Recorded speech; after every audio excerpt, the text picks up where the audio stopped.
जय जोहार, नमस्कार संगवारी हो। स्वागत है आप सभी का दैनिक छत्तीसगढ़ चैनल पर। दोस्तों, छत्तीसगढ़ प्रदेश की आज की जो भी महत्वपूर्ण खबरें सामने आ रही है, जो आपको जानना बेहद जरूरी होता है, इन्हीं सभी बड़ी खबरों के बारे में हम आपको विस्तार से बताने वाले हैं। सबसे पहले बड़ी खबर से शुरुआत करें, जहां पर अब संदिग्ध मरीजों के लिए सरकार ने एक नया प्रोटोकॉल जारी किया है, जिसके अंतर्गत अब महामारी रिपोर्ट आने से पहले ही छत्तीसगढ़ के मरीजों को या फिर जिनको जो है अगर तकलीफ हो रही है, बुखार, सर्दी, खांसी, बुखार हो रहा है, तो इन सभी के लिए अब जो है आइवरमेक्टिन, इसके अलावा डाईसाइक्लिन और पैरासिटामोल लेते रहने की सलाह जो है छत्तीसगढ़ सरकार ने जारी की है। छत्तीसगढ़ के स्वास्थ्य विभाग ने महामारी के संदिग्ध मरीजों के लिए इलाज का एक नया प्रोटोकॉल जारी किया है। जांच के लिए नमूने लेने के बाद और रिपोर्ट आने से पहले लक्षण वाले संदिग्ध मरीजों में 5 दवाएं देने की सलाह दी जा रही है। इनमें आइवरमेक्टिन, डाईसाइक्लिन, इसके अलावा पैरासिटामोल, विटामिन सी और जिंक की गोलियां शामिल बताई जा रही है। स्वास्थ्य विभाग के अपर मुख्य सचिव रेणु जी पिल्ले ने यहाँ पर गुरुवार के दिन जो है मेडिकल कॉलेज की सभी अधिष्ठाता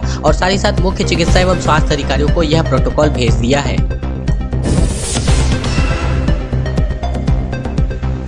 दोस्तों, छत्तीसगढ़ में संक्रमण की ताजा आंकड़ों के बारे में मैं अगर आपको जानकारी दूं, ये आंकड़ा देना मेरे लिए आपको निराशा करना नहीं है, बल्कि एक जानकारियां देना है कि आखिरकार छत्तीसगढ़ में इस बार संक्रमण की क्या हालात है। दरअसल हर एक दिन में एक नया दुखद रिकॉर्ड जो है बनता हुआ दिखाई दे रहा है। छत्तीसगढ़ में अब सिर्फ एक ही दिन में 219 लोगों की मौत बताई जा रही है, वही 17,000 नए मरीज मिले हैं। इसके अलावा यहाँ पर पॉजिटिव खबर ये है कि 14,000 लोग ठीक होकर के घर भी गए हैं। गाँवों में बिना टेस्ट के दवा देने के निर्देश यहाँ पर जारी किए जा चुके हैं, जैसा कि पिछली वीडियो में पिछले न्यूज में मैंने अभी आपको बताया। छत्तीसगढ़ में यहाँ पर एक बीते दिन जो है एक सरकार की तरफ से जारी आंकड़ों में जो नंबर दिखाता है वो डराने वाले हैं, क्योंकि एक ही दिन में 219 संक्रमित मरीजों की मौत बताई जा रही है। इतनी तादाद में पहली बार यह मौतों का आंकड़ा पहुंचा हुआ है, जबकि लगभग जो संक्रमित मरीज है 17,397 नए मिले हैं। बिलासपुर में 40 लोगों की जान गई है। सबसे अधिक 57 मौतें रायपुर में बताई जा रही है। इसके अलावा जो ठीक होने वालों की संख्या है वो भी यहाँ पर सकारात्मक जो बात है उसकी ओर इशारा करते हैं। 14,000 लोग जो है ठीक भी हुए हैं। खबर आ रही है कि प्रदेश की स्वास्थ्य व्यवस्था के खिलाफ जो है भाजपाई अपने अपने घर के सामने जो है बाहर जो है धरने पर बैठने वाले हैं। बता दें कि भाजपा प्रदेश अध्यक्ष विष्णुदेव साय एवं प्रदेश मंत्री पवन साय के आह्वान पर भाजपा जिला अध्यक्ष ललन प्रताप सिंह ने वरिष्ठ नेता, पदाधिकारी एवं कार्यकर्ताओं से प्रदेश में लचर स्वास्थ्य व्यवस्था के विरुद्ध धरने पर बैठने का आग्रह किया है। उन्होंने भाजपा की सभी पदाधिकारी व कार्यकर्ताओं से कहा है कि 24 अप्रैल को महामारी के नियमों का पालन करते हुए दोपहर 2 से लेकर के 5 बजे तक अपने अपने घरों के बाहर धरने पर बैठे। इसके अलावा यहाँ पर बात करें तो जो भाजपा के जिलाध्यक्ष है ललन प्रताप सिंह, तो इन्होंने कहा है कि पूरे प्रदेश में फैल रही महामारी के जिम्मेदार जो है कांग्रेस सरकार है। इधर स्वास्थ्य मंत्री के गृह जिले में महामारी के मरीज इलाज की दर के लिए भटक रहे हैं। इसके खिलाफ अवस्थाओं के खिलाफ जो भाजपाई है वो यहाँ पर धरने पर बैठने वाले हैं। किसानों का हाल जो है लगातार बेहाल होता हुआ दिखाई दे रहा है। एक तो ऊपर से महामारी, दूसरी तरफ लॉकडाउन और लॉकडाउन की वजह से मंडी बंद होने का। जी हाँ, बता दें कि किसानों को मंडी खुलने का इंतजार बरसों से हो रहा है, यानी कि जब से लॉकडाउन लगा है तब से। बैंक बंद होने से इनके घर खर्च भी नहीं चल रहे हैं। पैसे के लिए ये जो किसान है तरसते हुए दिखाई दे रहे हैं। बता दें कि यहाँ पर कैसे और कहाँ बेचे रबी फसल, कहाँ से लाए खरीफ की तैयारी के लिए पैसे, ये सभी जो सवाल है किसानों को लगातार डरा रहे हैं। किसानों के सामने यह प्रश्न खड़ा है क्योंकि भाटापारा मंडी में लॉकडाउन में बंद है, यानी कि पूरी तरीके से पूरे प्रदेश में जो मंडियां हैं वो तो बंद है। समस्या ये है कि किसानों को नगद पैसे की जरूरत है और बैंक भी ऐसे में बंद नहीं है, लेकिन इनके लिए बंद है। ऐसे में उन्हें बच्चों के शादी ब्याह और खर्च के लिए भी नकदी की जरूरत पड़ती है। घर खर्च चलाने के लिए भी प्रत्येक व्यक्ति को अभी नकदियों की जरूरत पड़ती है, जो बैंक यहाँ पर नहीं दे सकता है। मंडी के बारे में बात करें तो जो पीक सीजन में वर्तमान स्थिति निश्चित ही चिंता का कारण है, लेकिन इंतजार के सिवाय और दूसरा कोई विकल्प इनके सामने फिलहाल नहीं दिखाई दे रहा है।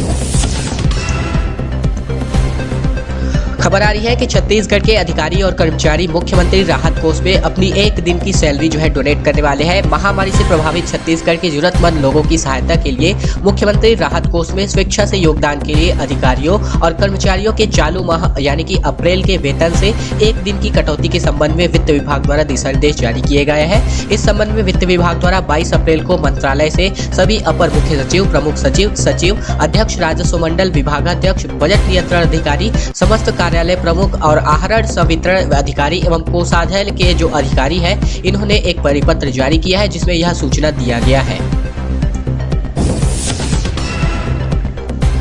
लगातार किराने की जो सामान की किल्लत है वो यहाँ पर आम पब्लिक को सताने जा रही है, डराने जा रही है, क्योंकि थोक बाजार बंद है। ऐसे में छोटी दुकानों में लगभग स्टॉक जो है लगभग खत्म होता हुआ सा दिखाई दे रहा है। जिनके पास है वो यहाँ पर काला बाजारी में जुट गए हैं। इसके अलावा यहाँ पर भ्रष्टाचार में तो वो लोग जुटे ही है, जमाखोरी में जुटे ही है। इसके अलावा संक्रमित होने के डर और डिलीवरी के खर्च के कारण यहाँ पर घर पर ही जो दुकानदार है वो अपना सामान नहीं पहुँचा रहे हैं। बात करें यहाँ पर 9 अप्रैल से अलग अलग जो जिले हैं वहाँ पर 6 अप्रैल से, कहीं पर 9 अप्रैल से, कहीं पर 11-12 अप्रैल से सब कुछ बंद है। अब शहर के लगभग हर घर में किराने की सामान की किल्लतें होनी शुरू हो गई है, क्योंकि जो लोग हैं उन्होंने केवल 1 हफ्ते का स्टॉक रखा हुआ था और जिनके पास था नहीं वो तो उनकी बात ही क्या करें। दरअसल बात करें तो कलेक्टर के आदेश के बाद कई हिस्सों में किराना दुकान जो है होम डिलीवरी की सामान के जो होम डिलीवरी है नहीं कर पा रहे हैं। इसके पीछे बड़ी वजह दुकानदारों में संक्रमण का डर है, स्टाफ की कमी है, होम डिलीवरी में आने जाने वालों से वाला जो खर्च है वो भी शामिल है।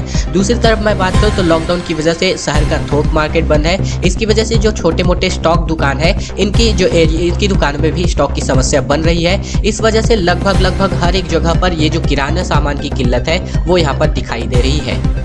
चलिए दोस्तों, वक्त हो जा रहा है अगली बड़ी खबर को जानने का। उससे पहले हमारी एक छोटी सी प्रार्थना है प्रतिदिन की तरह आपसे। अगर आप छत्तीसगढ़ प्रदेश की प्रतिदिन की खबरें पाना चाहते हैं आपके मोबाइल पर इसी प्रकार से, तो बस आपको इस चैनल को सब्सक्राइब कर लेना है। लाल कलर का नीचे बटन दिया है, घंटी को दबा करके ऑल नोटिफिकेशन को भी इनेबल कर लेना है। ये छोटा सा काम आपको इसलिए कर लेना है ताकि छत्तीसगढ़ प्रदेश की प्रतिदिन की खबरें हम आप तक सीधे पहुँचाते रहें।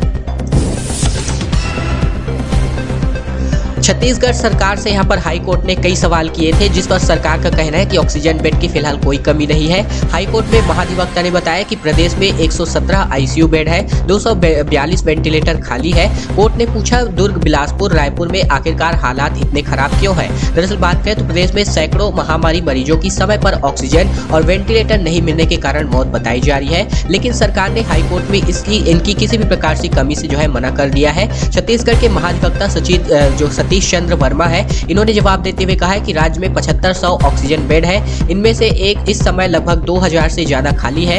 इसी तरह एचडीयू और आईसीयू के बेड भी खाली है। आज की स्थिति की बात करें तो 242 वेंटिलेटर उपलब्ध है। ये सभी जवाब इन्होंने बीते दिन हाई कोर्ट में प्रस्तुत किए थे, लेकिन सरकार का यहाँ पर हाई कोर्ट का यहाँ पर ये सवाल आखिरकार बन ही पा रहा है, क्योंकि आखिरकार दुर्ग, रायपुर और बिलासपुर में हालात इतने ज्यादा खराब क्यों है। इसको लेकर के सरकार को वापस से सवाल जो है हाई कोर्ट ने कर दिया है। छत्तीसगढ़ में रेमडेसिविर पर लगातार टकराव की स्थिति दिखाई दे रही है। भाजपा विधायक अजय चंद्राकर ने जो है खरीदी में लगाए भ्रष्टाचार के आरोप। स्वास्थ्य मंत्री ने गुजरात, आंध्र प्रदेश, महाराष्ट्र में खरीदी का भी हिसाब रखा हुआ है। बात करें महामारी के मचे कोहराम के बीच राजनीतियां भी लगातार चमकाई जा रही है दोनों पार्टियों के द्वारा। छत्तीसगढ़ में यह राजनीति रेमडेसिविर इंजेक्शन को लेकर के हो रही है। पूर्व मंत्री और भाजपा विधायक अजय चंद्राकर ने इंजेक्शन खरीदी के टेंडर में भ्रष्टाचार के आरोप लगाए हैं। जवाब में स्वास्थ्य मंत्री टी.एस. सिंहदेव ने गुजरात, आंध्र प्रदेश और महाराष्ट्र सरकार की ओर से इसी दवा की खरीदी का पूरा हिसाब किताब सामने रख दिया है। भाजपा नेता अजय चंद्राकर ने सोशल मीडिया के जरिए यह आरोप लगाया था कि छत्तीसगढ़ सरकार ने बेंगलुरु की जिस कंपनी माइलान फार्मास्यूटिकल से जो रेमडेसिविर इंजेक्शन 1400 और 12% जीएसटी प्रति यूनिट की दर से खरीदा है, महाराष्ट्र सरकार ने उसी कंपनी से 22 मार्च को 595 रुपए और 12% जीएसटी की दर से इसको खरीदा हुआ है। इस पर जो है पूरी तरीके से इन्होंने, यानी कि जो टी.एस. सिंहदेव स्वास्थ्य मंत्री है, इन्होंने जवाब प्रस्तुत किए हैं। कोविड नियंत्रण कक्ष जो है स्थापित किया गया है। छत्तीसगढ़ विधानसभा में कंट्रोल रूम की शुरुआत होने से यहां पर महामारी से बचाव करने में मदद मिलने वाली है। विधानसभा स्पीकर डॉक्टर चरणदास महंत ने सभी विधायकों से कहा है कि जनप्रतिनिधि होने के नाते जो है लोगों की सुरक्षा करना हम सबकी महती जिम्मेदारी है। महंत के निर्देश पर विधानसभा सचिवालय में महामारी संक्रमण से बचाव के लिए कोविड नियंत्रण कक्ष स्थापित किया गया है। इस संबंध में स्पीकर महंत ने सभी विधायकों को चिट्ठी लिखी है। महंत ने अपनी चिट्ठी में विधायकों से कहा गया है कि हम सभी सदस्य जो है महामारी की दूसरी लहर के संक्रमण से बचाव हेतु हर संभव उपाय करें तथा अपने विधानसभा क्षेत्र में जनता को महामारी प्रोटोकॉल का पालन करवाएं। महंत ने कहा है कि लोगों को लक्षण दिखते ही कोरोना टेस्ट कराने एवं टीकाकरण हेतु प्रेरित करने एवं प्रोत्साहित करने को भी कहा गया है।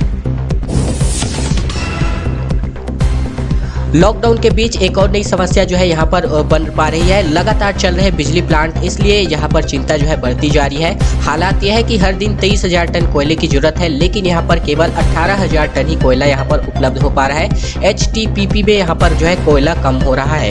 बता दें कि यहाँ पर लगभग जो है राज्य पावर जनरेशन कंपनी के हसदेव थर्मल प्लांट HTPP में कोयला रोज के खपत के अनुसार जो है कोयला की आपूर्ति बिजली प्लांट को नहीं हो पा रही है। लॉकडाउन की वजह से इसके कारण जो है बताया जा रहा है, इसके कारण प्लांट में पहले से ही स्टॉक किए गए कोयले में धीरे धीरे कमी आ रही है। आगे कोयला का संकट ना बने, इसके चलते बिजली उत्पादन पर कोई प्रभाव ना पड़े, इसको ध्यान में रख करके ACCL कुसमुंडा प्रबंधन को कोयला आपूर्ति के लिए जल्द सुधार करने को कहा गया है। बात करें अगर उद्योगों में ये जो काम है चल रहा है, इसलिए मांग में ज्यादा अंतर नहीं आ पा रहा है। प्लांटों में 15 दिन का स्टॉक रहना जरूरी बताया जा रहा है, लेकिन अभी प्लांट में 10 दिन का ही कोयला स्टॉक में बताया जा रहा है। यानी कि आने वाले समय में जो कोयला का जो संकट है वो गहराने जा रहा है। मुख्यमंत्री भूपेश बघेल की वर्चुअल बैठक बीते दिन संपन्न हुई है। सीएम बघेल ने कहा है कि राजनीतिक दल व समाज सेवी संस्थाएं आगे आए, अन्य राज्यों से आने वाले की यहां पर टेस्टिंग कराने की भी बात कही गई है। बता दें कि मुख्यमंत्री भूपेश बघेल ने यहां पर बीते दिन राज्य के निगम क्षेत्रों में महामारी के नियंत्रण, उपचार एवं लोगों के मदद के संबंध में महापौर, कलेक्टर एवं निगम आयुक्तों की वर्चुअल बैठक लेकर के स्थिति की गहन समीक्षा की है। इस दौरान मुख्यमंत्री ने कहा कि राजनीतिक दल व समाज सेवी संस्थाएं आगे आए मदद के लिए। साथ ही साथ बघेल ने यहाँ पर यह भी कहा है कि महामारी के मरीजों को उनकी जरूरत के अनुरूप रेमडेसिविर इंजेक्शन की आपूर्ति अस्पतालों के माध्यम से की जाए। कहा गया है कि इसके लिए रेलवे स्टेशनों, बस स्टैंडों एवं राज्य सीमावर्ती चेक पोस्टों पर महामारी की टेस्टिंग टीम अनिवार्य रूप से तैनात जो है की जानी है। राहत की बात यहाँ पर ये सामने आ रही है, देर से ही थोड़ी राहत मिली है, लेकिन ये जो रेमडेसिविर इंजेक्शन है रायपुर पहुंच गई है। यहाँ पर 20,000 वॉयल जो है परसों पहुंचनी थी, जो स्टॉक थी वो, लेकिन एक दिन की देरी के बाद भी 15,000 वॉयल यहाँ पर रायपुर को मिल गई है। बता दें कि महामारी के इलाज में रेमडेसिविर इंजेक्शन की किल्लत से थोड़ी राहत मिल सकती है, क्योंकि रेमडेसिविर इंजेक्शन की एक बड़ी खेप जो है रायपुर पहुंच गई है। हालांकि निर्माता कंपनी ने एक दिन देरी से इंजेक्शन की आपूर्ति की है, वह भी कम मात्रा में। राज्य सरकार ने 16 अप्रैल को रेमडेसिविर इंजेक्शन के 90,000 वॉयल का ऑर्डर दिया था। इसके तहत 30,000 इंजेक्शन हर सप्ताह मिलने थे। योजना के तहत निर्माता कंपनी गुरुवार को जो है 20,000 इंजेक्शन की खेप भेजने वाली थी, लेकिन वह गुरुवार को वह खेप रायपुर नहीं पहुंच पाई। एक दिन देरी के बाद इंडिगो की नियमित उड़ान के माध्यम से रेमडेसिविर इंजेक्शन की 15,000 वॉयल जो है रायपुर पहुंच गई है। दोस्तों, आज की खबरों का सिलसिला यही तक का था। वीडियो अगर आपको पसंद आ रहा है तो वीडियो को लाइक कर देना है, साथ ही साथ इस लाल कलर के बटन को दबा करके चैनल को सब्सक्राइब कर लेना है, घंटी को दबा करके ऑल नोटिफिकेशन को भी इनेबल कर लेना है, ताकि प्रतिदिन आपको जो है छत्तीसगढ़ प्रदेश की इसी प्रकार से समाचार वीडियो आप तक पहुंचती रहे।